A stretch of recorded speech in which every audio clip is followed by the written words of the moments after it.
она што следува во продолжение е секако и вториот разговор овде во студиото. Гостите се веќе пристигнати, искрани е на своето место. Професор доктор Антонио Јакимовски, доктор по археолошки науки, и професор доктор Елизабета Томовска-Илиевска, доктор по педагошки науки. Добро ви утро. Добро ни дојдовте во утринската програма. Промоција на книга за деца и млади, Охридска археолошка азбука. Така, тоа е така, искрава раца. Јас ќе си земам дозвола да кажам, според мене ремек дело со тоа што би додала за деца и млади, но мислам и за возрастни дека е. Што значи за сите? Добро ви утро, многу ви благодарам што дојдовте.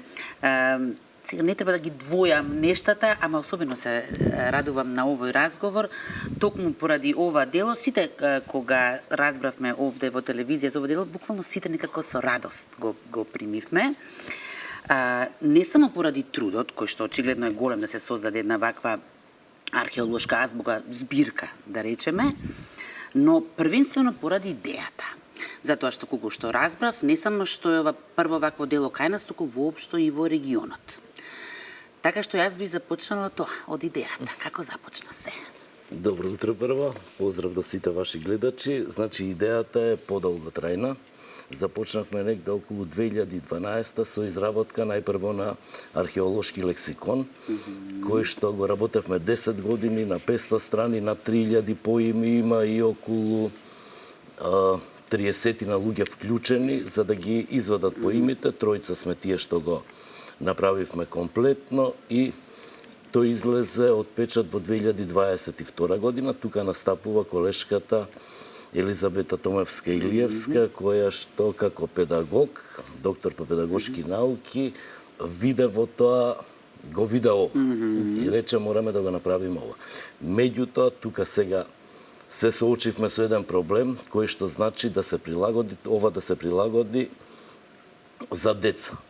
Што беше многу тешко. Затоа значи, ви е потребен експерт педагог, така. Многу полесно беше да се напишат дефинициите како што се археолошки, а многу е тешко тоа да се направи за децата. И исто така да се одбере една да им биде слика. Интересно, така. Да. Значи мора да се една слика илјада зборови, тоа беше така, целата. меѓутоа е тешко од неколку зборови со една слика да ги објасните, така што околу 2 години работевме на ова за да го добиеме овој производ. Исто така многу сум среќен затоа што производот имавме и прекрасна промоција. Да, се појавивме точно на чествувањето на Свети Климент Охридски, на почетокот на означување на деновите. И секако во Охрид, така, така, се подразбира тоа, да. И беше прекрасно примена, се многу. Ќе имаме ние и фотографии, ќе погледнат подоцна гледачите од самата промоција. Јас сакав сега да преминеме од цел тим сте, рековме, така. Еве, само двајца од тимот сте денес, имаме значи археолог и педагог, кој се друг е дел од екипата, да не изоставиме некого, така. Така. Добро утро и од мене, поздрав до вашите гледачи, но истовремено да заблагодариме на вашиот медиум затоа што се одважи и пројави интерес еве ова со нашево гостување да направиме и промоција на оваа литература за деца и млади, Охридска археолошка азбука и пред поширокиот аудиториум. Доколку додевме целиот тим, ке требаше веројатно уште еден 8 тука, да. Но секако верувам дека ќе имаме и наредни прилики за да останатите членови од тимот бидат тука. Како што спомена и колегата, да, во пристапувањето од идејата па до реализацијата учествува луѓе од повеќе научни дисциплини, како што кажавме, од археолошките и од педагошките науки. Така што како четворица се јавуваме професорот Антонио Јакимовски, јас како доктор по педагошки науки, мојата маленкост, така дали, Елизабета Томовска-Илиевска. Исто така од големо значење нашиот оделенски наставник, практичар, Маја Јаневска, која што е магистар по педагошки науки, и младиот, како што го нарекуваме, археолог Иван Малазанов, Иванов, кој што не е од Охрид и овие денови треба и да магистрира токму во рамките на археолошките науки. За него особено ми се види интересен моментот што тој всушност уште од мали нозе бил фасциниран од работата на археолозите во Охрид, така што веројатно тој, иако е да речеме не е педагог, но знае точно на која возраст како ги восприемал нештата, така? Значи, колегата Малезанов живее веднаш под Самуилова тврдина и до, значи во Варош горе и до Плаошник, така што од дете е на ископување и ги знае овие работи. Сега во петок на 13 треба да нека му е честито, заслужено, сигурно, презаслужено секако. Како професор ментор, и сега треба другите да ги... Да не ги заборавиме, не случајно ништо е тоа кој во ова дело се увати како стручни соработници. Тоа не е познатиот археолог македонски би кажале, господинот Паско Кузман, кој што исто е од Охрид, и доктор Перо Арџанлиев, кој што е доктор по археолошки науки и исто... А он живее на Плаошник, значи куќата негова, темелите се над темелите на баптистериум. И кој знае што се има од оздола, така, низ тоа слоевите, да. Исто така, како рецензенти, се професорите, нашите почитувани, реномирани професори, професор доктор Маријан Јованов, кој што е исто доктор по археолошки науки, и професор доктор Ана Фрицканд, која што е доктор по психолошки науки, но е развоен психолог. Така што тие некако во текот на овие 2 години беа нашите добронамерни критичари, бидејќи додека го работевме ова дело, имаа можност повеќе мина да го видат и од различни возрастни категории, и од различни профили, и од деца, и млади, и возрастни, и студенти, и баби, и дедовци, меѓутоа и психолози, и други археолози. Така што многу не беше чест што токму промотори на ова дело во Охрид, која што промоцијата беше на 4 декември, како што кажавме во програмата на локалната самоуправа општина Охрид, во знак на чествувањето на големиот Свети Климент Охридски, кој што е патрон на градот Охрид, и токму промотори беа господинот Паско Кузман, професор Маријан Иванов и професорката Ана Фрицканд.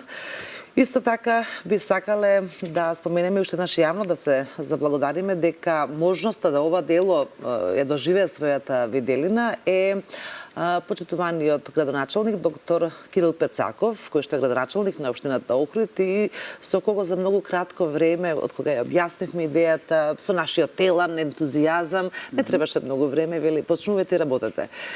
Посебно благодарност е до секторот за култура, кој што навистина многу работат во рамките на локалната самоуправа, кој што не е некојаш едноставно кога сте 176 километри, организирате, подготвувате, често мораше да патуваме и така натаму, меѓутоа навистина не беше чест и привилегија, и токму овој караван што не се нарекува археолошко можеби описменување, не случајно избравме да започне со Охрид, а караванот верувате дека ќе продолжи понатаму.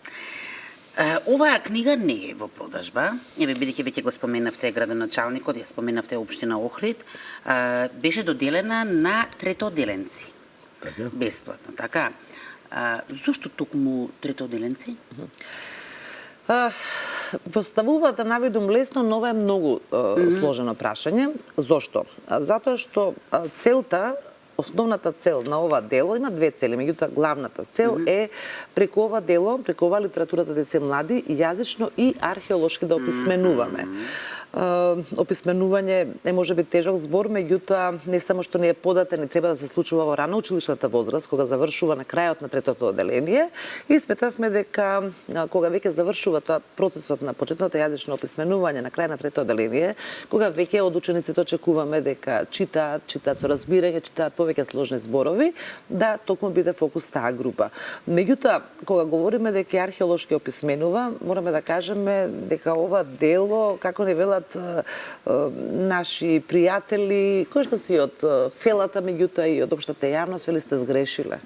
Ова треба да биде од 7 до 87 години. Зошто? Бидејќи пред да започнете што и да работите, барем така во науката и кога пристапуваме кон нештата, прво правиме анализа, правиме истражувања и потоа треба, таков е редот, таков треба да биде научниот пат. Во нашето првично емпирично истражување, прво видовме дека ваква литература не постои, како што најавивте на почетокот, ниту како задолжителна, ниту како дополнителна литература не во Македонија, туку и во регионот, со анализата на поразвините образовни системи, кон кои што клониме, нели, да се доближиме, не да копираме, не може. Подносно нова проблематика може нас да не копират, ние да бидеме лајт мотив. Има други некои модели во кои што преку и во наставни активности, да кажеме, работат со учениците.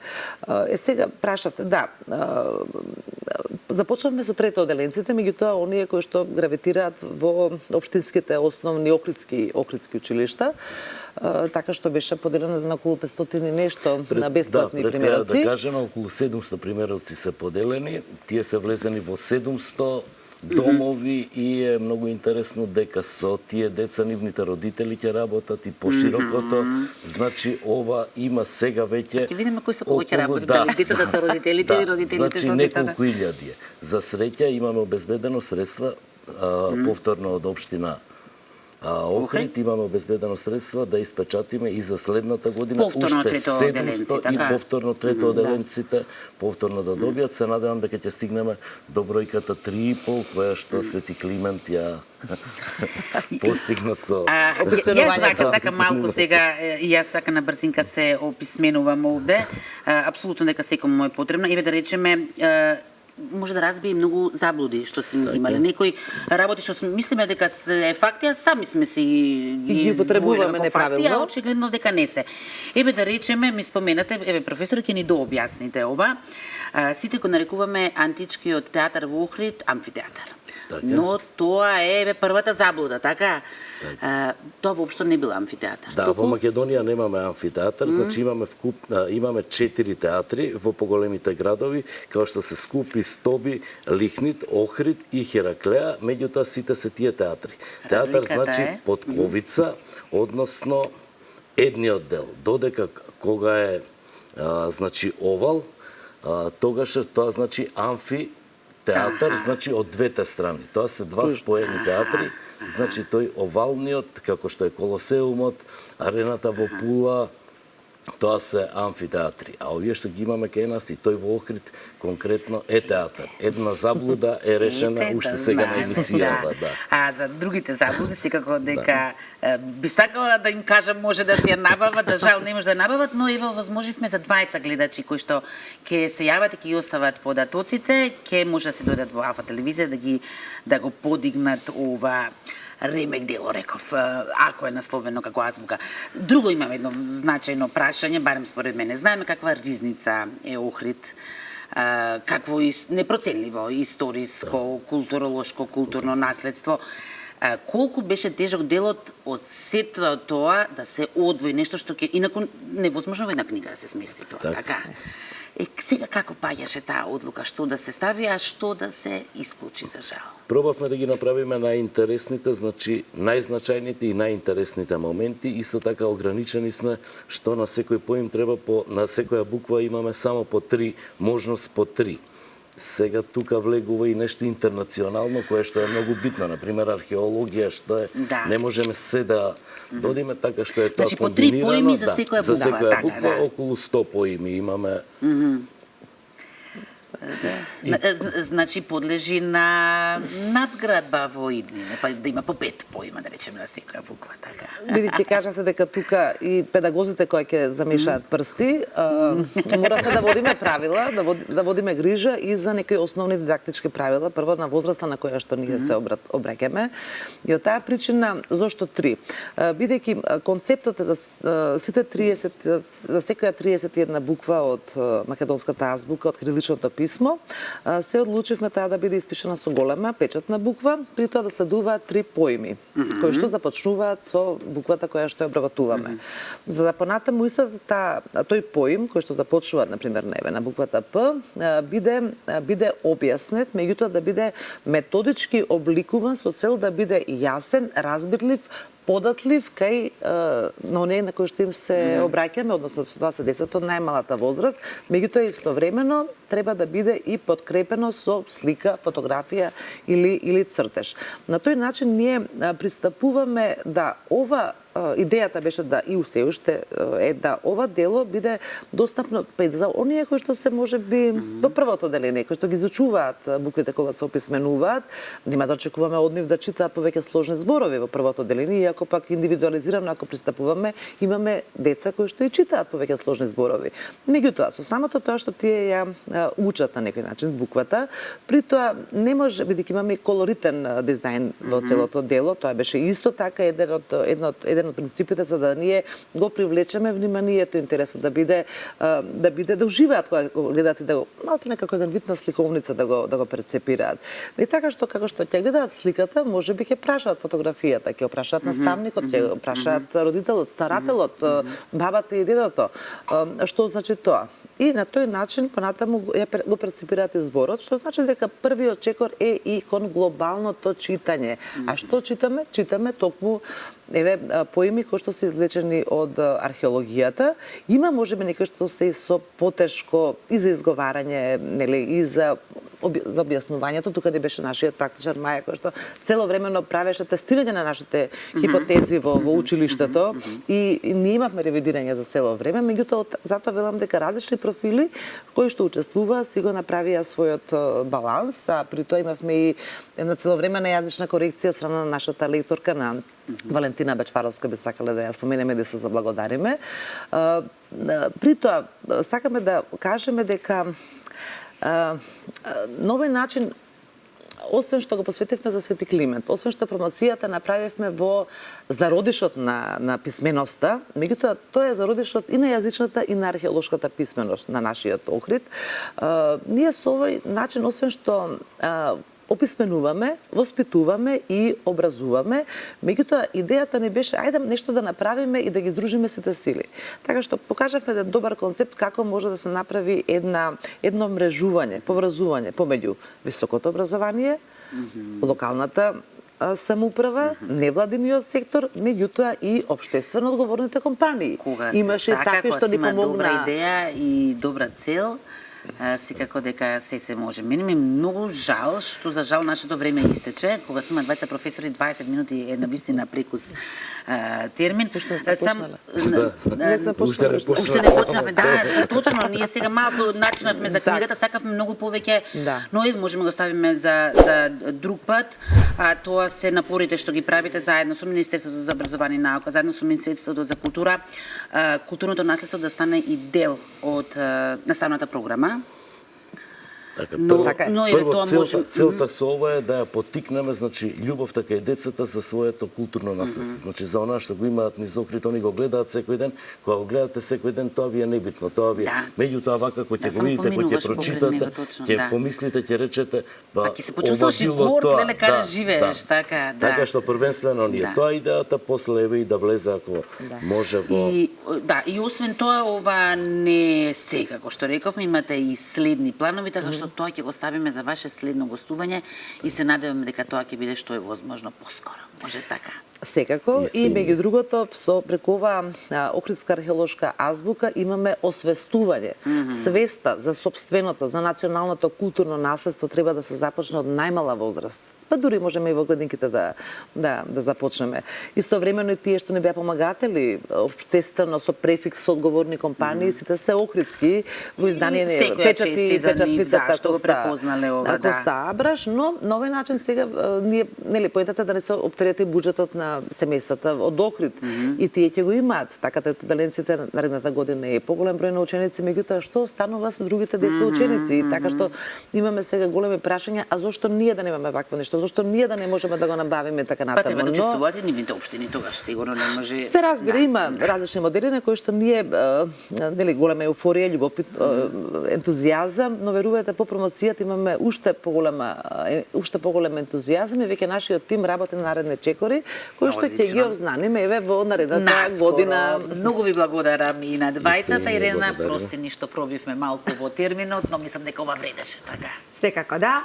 Благодарам за учеството во емисијата.